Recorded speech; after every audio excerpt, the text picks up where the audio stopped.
জৈন বন্ধুসকল, welcome back my YouTube channel Mithunal vlogs. পুনৰ নতুন ভিডিঅ'লৈ আপোনালোক সকলোকে স্বাগতম জনাইছোঁ। এই ভিডিঅ'টোত আপোনালোকে ভালদৰে মন কৰিব যে বহু কেন্দ্ৰতে মই সুধি আছিলোঁ যে টি আৰ্মি মানে টেৰিটৰী আৰ্মি কেতিয়া অনুষ্ঠিত হ'ব আৰু বহুতে হয়তো এখন ফেক নিউজ মানে চাই আছে বা জানিব পৰা গৈছে এখন ফেক নিউজ ভাইৰেল হৈ আছে আজি কিছুদিন আগৰ পৰা যে আমাৰ অসমৰ মানে আমাৰ এইটো ডিষ্ট্ৰিক্টত মানে আমাৰ অসমৰ জুন মাহৰ 16 তাৰিখৰ পৰা 12 তাৰিখৰ পৰা ইণ্টাৰভিউ অনুষ্ঠিত হ'ব। বহুতে বহুত কিবা কিবি কৈ আছে আৰু বহুতে মানে সুধি আছে। ইয়াৰ ওপৰত আপোনাক যিহেতু মই কৈ আছিলোঁ যে আমাৰ ইণ্টাৰভিউ হ'ব, আপোনালোক মই এতিয়া সেই তাৰে ডিটেইলছ এতিয়া মই জনাব বিচাৰিছোঁ। গতিকে ভিডিঅ'টো প্ৰথমৰ পৰা আপোনালোকে শেষলৈকে চাব, তেতিয়া সকলোখিনি কথা গম পাব। মাজতে স্কিপ কৰিলে আপোনালোকে একো ভালদৰে বুজি নাপাব। আৰু বন্ধুসকল, যিখন নটিচ ওলাইছিল আমাৰ অসমৰ 12-13 তাৰিখ বা 14 তাৰিখ 12 তাৰিখৰ পৰা আমাৰ অনুষ্ঠিত হ'ব, এইখন নটিচ মানে ভাইৰেল হৈ আছিল আৰু সেইখন নটিচে বহুতে মানে ৰিয়েল বুলি ভাবিছিলে। কিন্তু বন্ধুসকল, এতিয়া কথাটো হ'ল যে সেইখন যিখন নটিচ ভাইৰেল হৈছিলে তো সেইখন নটিচ সম্পূৰ্ণভাৱে ফেক হয়। পুনৰ কৈছোঁ, সেইখন সম্পূৰ্ণভাৱে ফেক।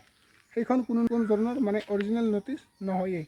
এতিয়া বৰ্তমান কোনো ধৰণৰ টিএ ভৰ্তিক লৈ বা টিএ ভৰ্তিৰ ওপৰত কোনো ধৰণৰ অফিচিয়েলিভাৱে নটিচ প্ৰকাশ পোৱা নাই বা নটিচ ওলোৱা নাই। এতিয়া এইখিনি কথা আপোনালোকে নিশ্চয় গম পালে। এতিয়ালৈকে কোনো ধৰণৰ আপডেট অহা নাই অফিচিয়েলিভাৱে। এটা ভাল খবৰ আছে, তো সেই ভাল খবৰটো আপোনালোকক এতিয়া মই জনাম। আৰু সেই নটিচখনত যিখিনি কথা উল্লেখ আছিলে মানে চাউথ চালমানত হ'ব, তেজপুৰত হ'ব, মিছামাৰীত হ'ব, তো এনেকুৱা ধৰণৰ মানে সেই নটিচখনতো মেনশ্যন কৰা আছিলে, কিন্তু সেইখন সম্পূৰ্ণভাৱে ফেক হয়। এতিয়ালৈকে হয়তো আপোনালোকে এইখিনি কথা নিশ্চয় গম পালা। যিসকলৰ মানে কনফিউজ হৈ আছিলে টি আৰ্মিক লৈ, তো এতিয়া আপোনালোকে এইখিনি কথা নিশ্চয় গম পালা। বহুতে সুধি আছিলে যে টি আৰ্মি হ'ব নহ'ব, বহুতে এনেকুৱাকৈ সুধি আছিলে, মেছেজ কৰি হওক বা কমেণ্ট কৰি হওক সুধি আছিলে। কিন্তু মই আপোনালোকক কিয় ভিডিঅ' দিয়া নাই, মানে যিহেতু অফিচিয়েলিভাৱে কোনো ধৰণৰ ইনফৰ্মেশ্যন অহা নাই বা আপডেট অহা নাই, গতিকে মিছা ভিডিঅ' এটা বনাই কিনে ভিউজৰ বাবে তো তেনেকুৱাকৈ ভিডিঅ' মই নবনাওঁ। যিহেতু বন্ধুসকল, আজি কিছুমাহ আগতে মানে প্ৰায় 4-5 মাহ আগতে যিহেতু টি আৰ্মি হৈছিলে, হয়তো আপোনালোকে ইতিমধ্যে গম পায়। আৰু সেই টি আৰ্মি হোৱাৰ মানে ট্ৰেইনিং সিহঁতৰ চলি আছে, তেওঁলোকৰ ট্ৰেইনিং চলি আছে। ট্ৰেইনিং মোটামুটি প্ৰায় 3-4 মাহ গ'ল আৰু এই 3-4 মাহ পিছতে আকৌ নতুনকৈ টি আৰ্মি নুলিয়ায়। খুব সম্ভৱ হয়তো এইটো বছৰতে উলিয়াব, মানে এই বছৰৰ শেষৰ ফালে হয়তো উলিয়াব পাৰে, কিন্তু আকৌ পটককৈ বা সোনকালে টি আৰ্মি নুলিয়ায়। আৰু এতিয়ালৈকে যিখন নটিচ ওলাই আছিলে, মানে যিখন নটিচ ভাইৰেল হৈ আছিলে, তো সেইখন নটিচ হৈছে সম্পূৰ্ণভাৱে ফেক।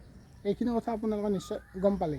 বহুতে সুধি থাকে যে টি এ ভৰ্তিটোত ডকুমেণ্টছ নিব লাগিব নে অনলাইন কৰিব লাগিব, মানে ডকুমেণ্টছটো নিবই লাগিব, লগতে অনলাইন কেতিয়াৰ পৰা হ'ব বা অনলাইন কৰিব লাগিবনে। চাওক, আগতে টি আৰ্মিত কোনো ধৰণৰ মানে অনলাইনৰ চিষ্টেম নাছিলে, মানে কোনো ধৰণৰ অনলাইন কৰিব নালাগিছিলে। ডাইৰেক্ট আপোনালোকে তাত ইণ্টাৰভিউ জেগাত ইণ্টাৰভিউ ভেন্যুত যাব লাগে, জইন হ'ব লাগে, মানে তাত ৰানিং বা ফিজিকেল দিবলৈ পাই যায়। ডকুমেণ্টছখিনি লৈ যাব লাগে অৰিজিনেল, লগতে জেৰক্স কপি। এইখিনি কথা হয়তো আপোনালোকে গম পায় ডকুমেণ্টছৰ বিষয়ে বা ক'ত কিমান ডকুমেণ্টছ কি লাগে। যদি নাজানে তেতিয়াহ'লে ডেছক্ৰিপশ্যন থাকিব, সেই ভিডিঅ'টো আপোনালোকে ভালদৰে চাই ল'ব।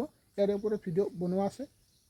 এতিয়া কথাটো হ'ল, এইবাৰ হয়তো অলপ চেঞ্জ হ'ব পাৰে, মানে আপোনালোকৰ আগতে অনলাইন হোৱা নাছিলে, কিন্তু এইবাৰ হয়তো অনলাইন হ'ব পাৰে। অনলাইন হোৱাৰ পিছত আপোনালোকে ফিজিকেল দিবলৈ যাব লাগিব। কাৰণ বন্ধুসকল, যি অফিচিয়েল ৱেবছাইট আছে, ইণ্ডিয়ান আৰ্মিৰ যি অফিচিয়েল ৱেবছাইট আছে, তাত আজি কিছুদিন আগৰ পূৰ্বে টি এ ভৰ্তি বুলি দেখাইছিলে, কিন্তু এতিয়ালৈকে কোনো ধৰণৰ তেনেকুৱাকৈ মানে দেখুওৱা নাই। অগ্নিপথ বা অগ্নিবীৰ তেনেকুৱাকৈ আছে, কিন্তু ইণ্ডিয়ান আৰ্মি আছে, কিন্তু তেনেকুৱাকৈ কোনো ধৰণৰ টি আৰ্মি বুলি উল্লেখ নাই বা মেনশ্যন কৰা নাই। খুব সম্ভৱ এইবাৰ হয়তো অনলাইন হোৱাৰ সম্ভাৱনা আছে। যদি কিবা আপডেট আহে এই টি আৰ্মিৰ ওপৰত বা ইণ্ডিয়ান আৰ্মিৰ ওপৰত, আপোনালোকে ইনফৰ্মেশ্যনবোৰ নিশ্চয় সকলোবোৰ পাই যাব। আপোনালোকক মই এই ভিডিঅ'টোৰ জৰিয়তে এইটো ক'ব বিচাৰিছোঁ যে কোনো ধৰণৰ এতিয়ালৈকে যিখন নটিচ প্ৰকাশ পাইছে বা ভাইৰেল হৈ আছিলে, তো সেইখন নটিচ এতিয়ালৈকে কোনো ধৰণৰ মানে অৰিজিনেল নহয়, সেইখন ফেক হয়।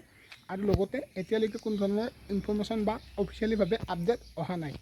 যেতিয়াই অফিচিয়েলিভাৱে আপডেট আহে বা ইনফৰ্মেশ্যন আহে, আপোনালোকক সকলোখিনি জনাবলৈ চেষ্টা কৰিম। যদিহে অনলাইন হয়, তেতিয়াহ'লে আপোনালোকে জানেই যে ফাৰ্ষ্ট টাইম আপোনালোকৰ CBT মানে কম্পিউটাৰ ভিত্তিক টেষ্ট অনুষ্ঠিত হ'ব, তাৰপিছত ৰানিং মানে ফিজিকেল টেষ্ট অনুষ্ঠিত হ'ব, তাৰপিছত ডকুমেণ্ট ভেৰিফিকেশ্যন, তাৰপিছত আপোনালোকৰ ফাইনেল মেৰিট টেষ্ট মৰা হ'ব। ভিডিঅ'টো ইমানখিনি আছিলে। আপোনালোকে যদি ভিডিঅ'টো ইয়ালৈকে চাই আছে, তেন্তে সকলো মানুহকে শ্বেয়াৰ কৰি দিয়ক, যাতে এই ভাল খবৰটো বা এই আপডেটটো সকলোৱে গম পায়। তো আজিলৈ পাই জয় আই অসম।